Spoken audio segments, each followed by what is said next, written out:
এই দেখো চিংড়ির মালাইকারি হবে আজকে। সুন্দর করে চিংড়ি নিয়ে এসেছি, কত বড় বড় চিংড়ি। চিংড়িগুলো দেখো আমি এখানে এক এক করে সাজিয়ে রাখছি। তোমাদের একটা দুটো কেটে একটু দেখিয়ে দিই আমি কিভাবে কাটছি। এই মাথার অংশটা আমি কেটে বাদ দিয়ে দিচ্ছি। দেখো মাথাটা আমি কেটে বাদ দিয়ে দিলাম। আর এই পিঠের কাছ থেকে, খোসার দিক থেকে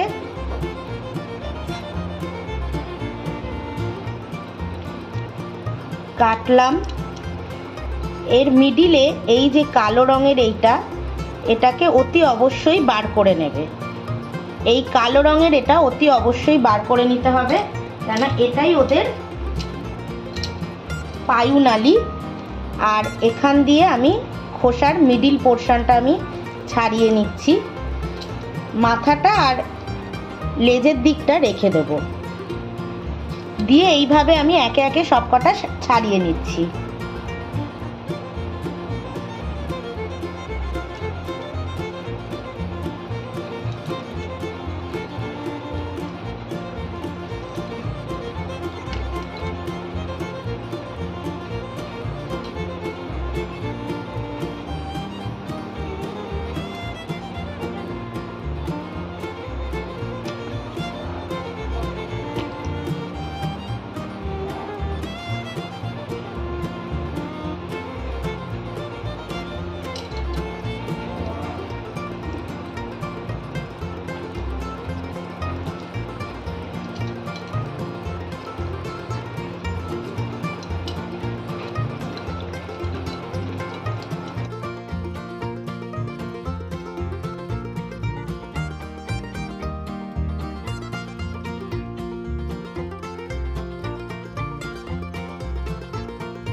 চিংড়িগুলো পুরো ঘিলু ভর্তি, আর সব চিংড়িগুলো আমি একইভাবে দেখো ছাড়িয়ে নিলাম। প্রথমেই আমি যেটা করলাম, একটা মশলা বেটে নিয়েছি। সেখানে আমি পোস্ত নিয়েছি 2 চামচ, 1 চামচ তিল, আর নিয়েছি কালো সর্ষে 2 চামচ, আর নিয়েছি কিছু কাজু আর কিশমিশ, আর কতগুলো কাঁচা লঙ্কা নিয়েছি। কাঁচা লঙ্কাটা আমি একটু বেশি নিয়েছি, নিয়ে একটা পেস্ট বানিয়েছি, যেটা একটু বেশ ঝাল ঝাল খেতে হবে। দেখো সুন্দর একটা পেস্ট বানিয়ে নিয়েছি। আর কড়াইতে দিয়ে দিলাম তেল। তেলটাকে একটু ভালো করে গরম করে নেব। প্রথমে তেলটা ভালো করে গরম হয়ে গেলে দিয়ে দিলাম একটু হলুদ গুঁড়ো, আর দিয়ে দিলাম পরিমাণ মতন একটু নুন। নিয়ে ভালো করে তেলটাকে, আর একটু লঙ্কা গুঁড়োও দিয়ে দিলাম। এটা দিয়ে দিয়েছি আমি কাশ্মীরি লঙ্কা গুঁড়ো, যেটাতে একটু রঙটা বেশ লালচে হবে। আর বেশ ভালো করে মশলাটা মিশে গেলে তেলের সাথে একে একে আমি চিংড়িগুলো দিয়ে দেবো, আর চিংড়িগুলোকে ভালো করে বেশ ফ্রাই করে নেব। একটা জিনিস মাথায় রাখবে, যখনই চিংড়ি ভাজবে 30 সেকেন্ডের বেশি ভাজবে না, মানে 30 সেকেন্ডে একটা চিংড়ি ভালোভাবে ভাজা হয়ে যায়। আর এর বেশি হয়ে গেলেই চিংড়ি তখন হয়ে যায় শক্ত রবারের মতন। সেই জন্য চিংড়ি ভাজাটা কিন্তু 30 সেকেন্ডের বেশি না রাখাই ভালো।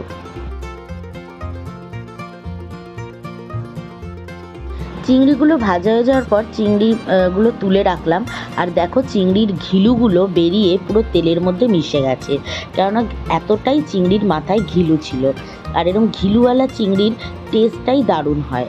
তো ওই ঘিলুওয়ালা তেলের মধ্যেই আমি রান্নাটা করব, তবেই টেস্ট হবে। প্রথমেই ওই তেলের মধ্যে দিয়ে দিলাম কিছু পরিমাণ পেঁয়াজ কুচি, আর পেঁয়াজটাকে একদম ব্রাউন করে সফট করে ভেজে নেব। প্রথমে পেঁয়াজটা ভাজা ভাজা হয়ে গেলে দিয়ে দেবো ওর মধ্যে একটু হলুদ গুঁড়ো, দিয়ে দেবো পরিমাণ মতো নুন, আর দিয়ে দেবো একটু কাশ্মীরি লঙ্কা গুঁড়ো। এবার পুরোটাকে ভালো করে ঘেঁটে তেলের সাথে মিশিয়ে নেব। এরপর এই মশলার মধ্যে দিয়ে দেব যে পেস্টটা আমি বানিয়েছিলাম সব কিছু দিয়ে, সেই পেস্টটা আমি পুরোটা দিয়ে দেব। আর মেশিনের ভেতরে যে লেগে রয়েছে ওটাও আমি একটু জল দিয়ে গুলে দিয়ে দেব। যেহেতু কালো সর্ষে রয়েছে তাই অল্প পরিমাণ জল তো দিতেই হবে।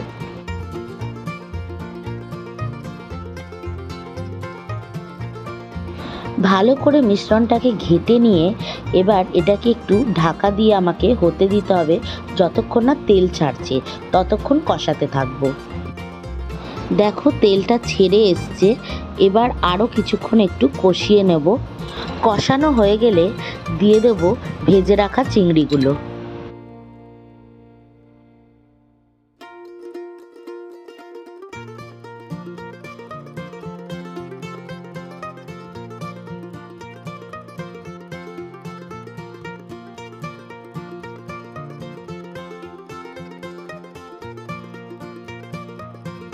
পাঁচ মিনিট হওয়ার পর আরেকবার ঢাকাটা খুলে আরও ভালো করে একটু কষিয়ে নেব। ভালো করে কষে যাওয়ার পর এই দেখো আমি এখানে একটা কোকোনাট মিল্ক ইউজ করছি। তোমরা চাইলে নারকেলের দুধ নিজেরাও বানিয়ে নিতে পারো ঘরে। আমি এখানে রেডিমেড কোকোনাট মিল্ক ইউজ করছি ডাবরের, আর এটা যথেষ্ট ফ্রেশ থাকে আর খুবই ভালো একটা টেস্ট আনে, এবং তোমরা বুঝতেই পারবে না যে এটা হাতের বানানো নয়, পুরো হোমমেড হোমমেডই, আর অসাধারণ একটা টেস্ট আনে। তো আমি এখানে দিয়ে দিলাম 1 কাপ মতন নারকেলের দুধ, দিয়ে এটা এবার ঢাকা দিয়ে দেবো। ভালো করে কষে দেখো তেল ছেড়ে এসছে। তো এটাকে আরও কিছুক্ষণ ধরে কষাবো যতক্ষণ না পুরো একটু ড্রাই ড্রাই ভাব এসে যাচ্ছে। ভালো করে কষে গেলে দিয়ে দেবো সামান্য একটু চিনি, দিয়ে আবার আমি ভালো করে একটু কষাবো। দেখো পুরো সুন্দর করে কষে তেল কষার মতন হয়ে গেছে। তো এবার আমি দেব হচ্ছে ফ্রেশ ক্রিম। আমুলের যে ফ্রেশ ক্রিম হয় সেই ক্রিম আমি দিয়ে দেব, একটু বেশ পরিমাণ মতনই দেব, 1/2 কাপ মতন দিয়ে দেবো। দিয়ে ভালো করে এটাকে আরও কিছুক্ষণ আমি রেখে কষাবো। চিংড়িটা দেখো একদম কষে সুন্দরভাবে বসে গেছে কড়াইতে, তেলটাও ছেড়ে দিয়েছে। আমার চিংড়ি মাছের মালাইকারি কিন্তু রেডি। এবার আমি সার্ভ করে নেব। আমার এই রেসিপিটা যদি তোমাদের ভালো লেগে থাকে অবশ্যই লাইক, কমেন্ট, সাবস্ক্রাইব করে দিও। তোমাদের সাপোর্ট কিন্তু বঙ্গরিশার রসইয়ের খুবই দরকার। আর অবশ্যই ঘরে ট্রাই করবে আর বলবে কেমন খেলে তোমরা। আমরা তো দারুণ খেলাম, তোমাদের উত্তরের অপেক্ষায় থাকলাম। চলো আজকের জন্য টাটা। আগামীকাল কিন্তু আমি নিয়ে আসবো নতুন একটা রান্নার সাথে, নতুন মজাদার একটা রান্না নিয়ে। যে বন্ধুরা আমাকে ফেসবুক পেজ থেকে দেখছো তারা অবশ্যই আমার চ্যানেলটাকে ফলো করে দিও আর আমার ভিডিওটা লাইক করে দিও।